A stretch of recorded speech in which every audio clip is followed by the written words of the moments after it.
Ooh, have we got the Patreon? Yes, we've got a Patreon! If you smell what the Scots reviewing.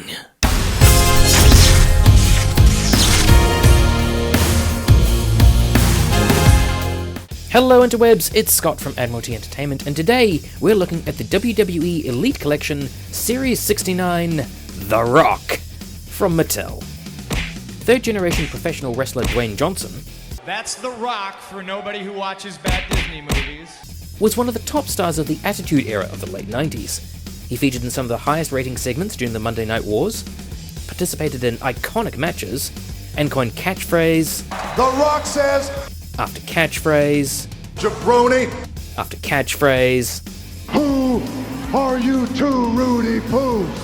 after catchphrase In front of the millions. after catchphrase Know your role and shut your mouth. after catchphrase Turn that sumbitch sideways and stick it straight up your candy ass. after catchphrase Just bring it, bitch. after catchphrase 1-on-1 with the great one. after catchphrase The most electrifying man in sports entertainment. after catchphrase It doesn't matter what your name is. after catchphrase Lay it to smack it down. after catchphrase. You get the idea. Since then, he's gone on to massive success in Hollywood, becoming the world's highest paid actor in 2019 and generating more than a few action figures from that career. However, as one of the biggest stars of wrestling during the period of greatest mainstream success for the business, this is far from the first Rock figure. Even within the now decade-old Mattel WWE line. In fact, this version actually shares a lot in common with the very first Mattel Rock, released way back in 2010 under the frequently buried, but often revived, Legends series. Released as the collector's edition figure of Wave 69, meaning it was available with the Wave only through certain retailers, Walmart in this figure's case, the packaging is pretty much the standard design for Elite Collection figures that lasted, with minor variations, from Series 54 through 71, a predominantly white package with red accents. There's no series number on this box. Rocky's Wave mates would have this displayed in the upper left corner, where instead a SmackDown Live logo resides. It would have been more appropriate to the era of the figure if the original SmackDown logo was used, especially given that it was The Rock's catchphrase that named the show. But it's not unusual for modern logos to supplant historically accurate ones as per corporate women decree. We still have the name in red on the opposite side of the J-hook, while the top of the box has the Elite Collection logo and the start of a big clear window that stretches down the front of the box to show off the figure inside. We have the WWE logo. I really miss the Attitude Era scratch. A TrueFX callout, another Elite Collection logo at the bottom of the window, and a blurb stating that he comes with interchangeable hands, and a collector's edition banner that runs around 3 of the 4 sides of the box. The red stripes that originate on the front wrap around the side of the box, where we also see The Rock's name, again in red, plus the Elite Collection logo, and some spill from the front window. The opposite edge of the box has a great picture of that peak Attitude Era Rock, though with a modern WWE logo at the top, giving a far more interesting profile for in-box collectors that store their figures bookshelf style. The back of the box dispenses with the usual cross-sell of the rest of the Wave, focusing instead on a picture of Rocky holding his fist aloft, but out of shot. There's a blurb. The People's Champ takes opponents down to the corner of Jabroni Drive and Know Your Role Boulevard until they reach the SmackDown Hotel! Career highlights show that he held pretty much every major title of the time, and we get brief biographical info.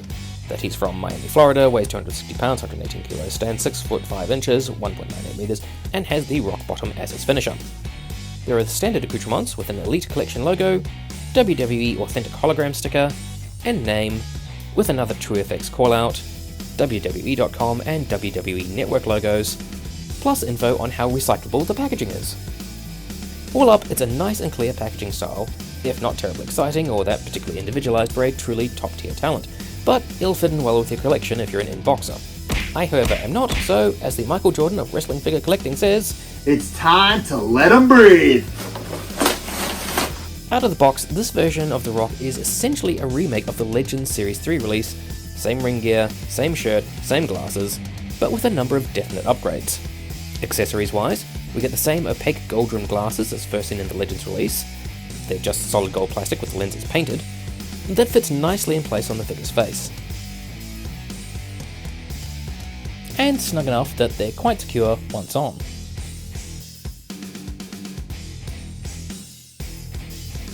They're flexible enough to allow for some options in positioning as to how the Great One wears them, and they're certainly an iconic part of his look from the period, so it's good to see them retained here. The cloth shirt with the "layeth the smacketh down" emblazoned on it in that Attitude Era simple bold font approach is actually a remake. While the same real-world shirt was chosen to be reproduced for both the Legends figure and this release, this version of the shirt looks significantly better than the original in both material and construction. It's a wonder what 10 years of a line can achieve in terms of improvements on executing the exact same thing. The shirt is secured with Velcro at the back and is tight, requiring some maneuvering to get off, but from an aesthetic standpoint alone, it's a definite improvement on the original. Some people don't consider the knee and elbow pads an accessory as such, but there's a full set present here, and given that this is The Rock, being able to remove at least one elbow pad is pretty much a necessity to deliver a decent people's elbow, and that's easily achievable here. Again, the now removable hands actually make this easier than the Legends release.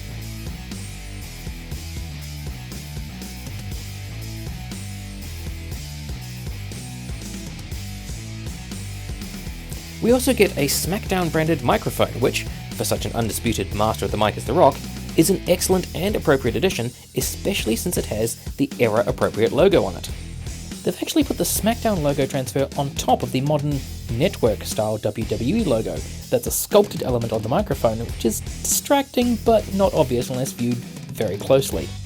The two unadorned signs really should have a scratch logo to be completely accurate, even if the post-2002 WWE version would be the only incarnation of the symbol would be likely to get.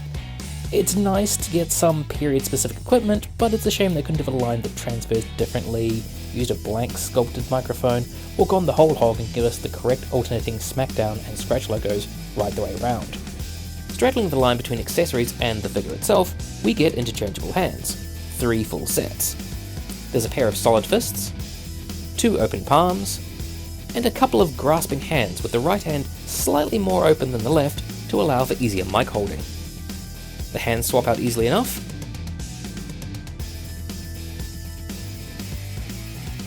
and are secure so they won't just fall out. This assortment of hand styles creates a wealth of possibilities for both play and display, and is a great example of how much a relatively small addition can give to the overall playability of a figure. Rock's fairly basic ring attire is accurately represented here. Rocky has plain mid-calf black boots, and black trunks with The Rock in gold on the front, and his Brahma Bull logo, also in gold, on the back. Dwayne's only prominent tattoo at the time, the Brahma Bull on his right bicep, is present and accounted for in a nice crisp transfer. In terms of paint, most of the figure is cast in the appropriate colour to begin with, so there's not much needed. The head printing is crisp, the hair is fairly reasonable, though the sideburns do give away the fact that they're just painted on rather than part of the actual sculpt. The tattoo is sharp, and the designs on his trunks are clean and clear. Sculpt-wise, this is a reused mould, so there are no surprises. The musculature is appropriately well defined, and there are subtle touches like veins in the back of his hands. There's great detail in the boots, seams, laces and folds all look great, but there's something odd about how the ones on my figure sit. Whether that's warping of the plastic or worse, swapped lower legs, I can't quite tell, but from a distance, it's not a significant problem. Arguably the biggest change to the previous version of this figure is the head. It's not new, but the TrueFX face printing drastically improves what was already a pretty good sculpt. Mattel have added prominent sideburns, truly signifying peak Attitude Era Rock, and the cocky sneer with slightly raised eyebrow oozes personality, and is far more effective than a more passive face would be. At the same time, it's not overblown or cartoony in its extremeness. It's a fantastic choice that will work great in a range of situations.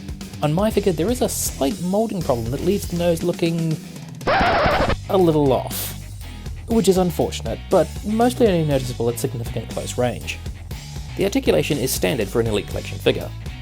The head is on a ball joint for rotation, with limited upward movement, slight downwards, but some truly excellent waggle that adds a lot of personality to any head pose. There's rotation and extension at the shoulders, swivel at the bicep, single joint at the elbow, swivel at the wrists, and a lateral hinge on all alternate hands. There's an ab crunch, swivel waist, ball joint hips, swivel at the top of the thigh, double jointed knees.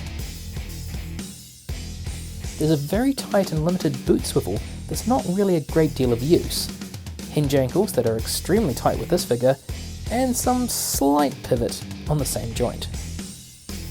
All up, it allows for a good deal of posability, and is what we expect for this line by this stage. There's certainly areas that the figure could improve in. A better range of movement for the head would be extremely useful. The continued lack of a double hinge at the elbow on Elite figures remains a baffling mystery, and it would have been nice to see the addition of updated foot articulation to help address the reduced lower leg articulation. But those improvements for pretty much any Elite figure don't seem to be on the cards, when Mattel has clearly set up their 3 tiers of WWE action figures. If anything, that's really the only negative here. This figure is a solid upgrade on the previous version and an excellent option for those that haven't picked up one of the previous rocks. But the as at the time of recording upcoming Ultimate Edition rock, which is set to include 2 extra heads, some different additional hands and so on, does cast something of a shadow over this figure, since this is really just a refinement rather than the improvement that the Ultimate one promises to be. That said, this figure is A, cheaper, B, currently available, and C, pretty readily and affordably at that. Plus, I'm not entirely sold on the Ultimate Series torso joints, so I'm quite happy with this version. That said, if Ultimate parts will work with Elites, there's a couple of pieces I wouldn't mind borrowing from that later release. But regardless, this is a pretty definitive Attitude Era great one, and well worth adding to your roster. So, those are our thoughts. What are yours? We're out of here for now, so be sure to like, share, comment, subscribe, and before you know it, you'll be saying, Finally! Admiralty Entertainment Has come back to YouTube.